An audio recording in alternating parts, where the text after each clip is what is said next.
boys and girls. Hey, I'm here in the repair lair, the Radio Wild Workshop here, / Ham Shack.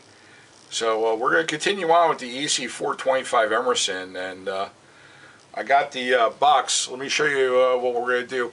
What we're going to do is we're going to hold off on the chassis today, but I just got the new dial cover in, so we'll see how that fits. And I want to show you how we're going to refinish the cabinet to the radio.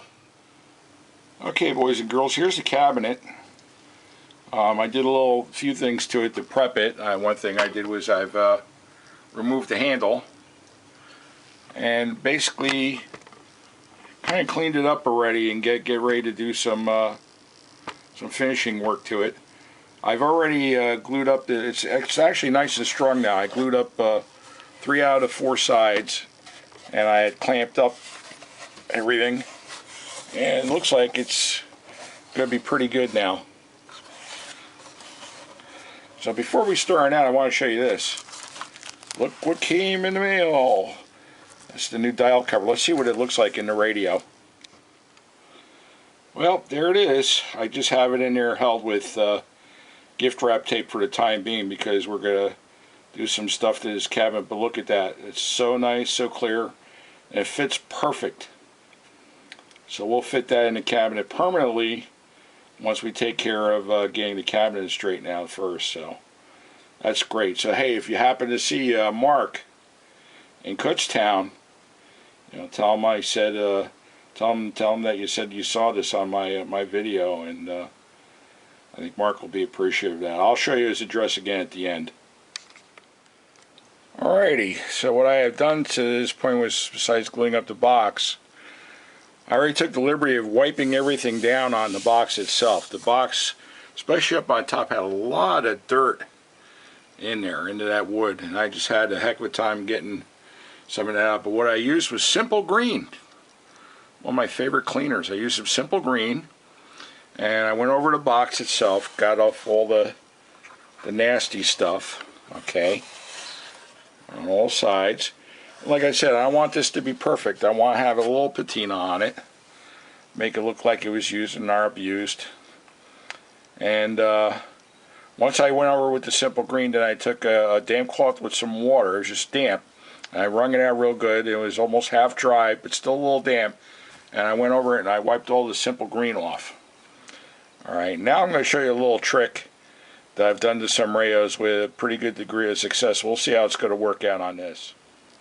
Now, old school radios back in the day, they didn't have polyurethane or lacquer was used on cars. They didn't have any of the fancy finishes that they got now. So what they did was they used stain, and then they followed up with shellac. Okay, I've seen some furniture finishers do these radios and put a mineral finish on. They were never like that at all. You know, these were consumer grade radios, and they had a little bit of a shininess to it, but it wasn't like say a German radio, like a Grundig or something like that, or a Telefunken that had that mirror finish, like a piano finish on it. So what we're going to do is we're going to take some of this. This is the trick. And this is just, now it says here, just a Minwax product, and it says wood finish, but all this is stain. Alright, it's not, there's no polyurethane or anything in there. And what we're going to do is, now I bought this today, and it's pretty darn close to that color. Okay, it's kind of hard to see in the light. So what we're going to do is we're going to literally re-stain this radio, and then I'll show you what's going to happen next. Okay, what I've done is I shook this up real good so it's all good and mixed. I got the top open up, and I'm going to try to hold the camera with one hand. I'm going to start doing this with the other just so you can see. What we're going to do is we'll just start from the top and work our way down. And we're not going to make this all nice and neat. We're actually going to kind of be a little sloppy. And we're just going to slop that on there just like this. See how I'm doing this? I'm going to slop it on.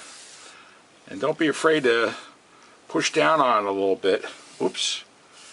Okay.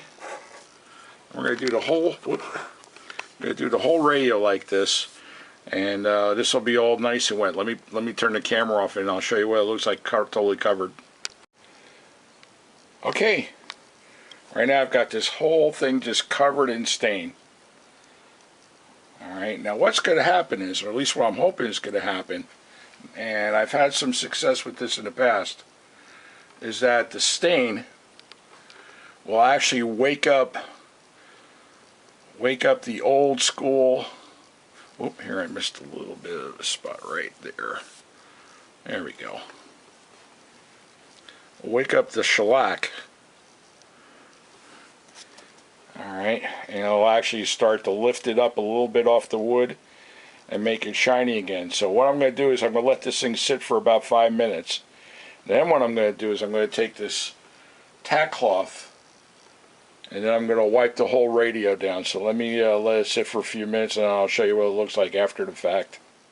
Okay, I let the stain stay on the radio for about 3-4 minutes. And then I took this tack cloth and I wiped the whole thing down, and I think it came out really nice. You see how it's got kind of like a little bit of a shine to it now? That's what you're looking for. There goes the phone. So all has to happen now is, I'll call that person back. Anyway, now the radio's going to probably have to sit for about 2 or 3 days while that dries. And then once that's done, then we could basically put the little dial cover back in there, and then also we can start changing the. We'll change out all those wax caps that are in the chassis. Some people call that a shotgun. We'll shotgun the chassis caps, and then we'll basically check all the resistors to make sure they're working okay. So, anyway, thanks for watching. Take care. Bye!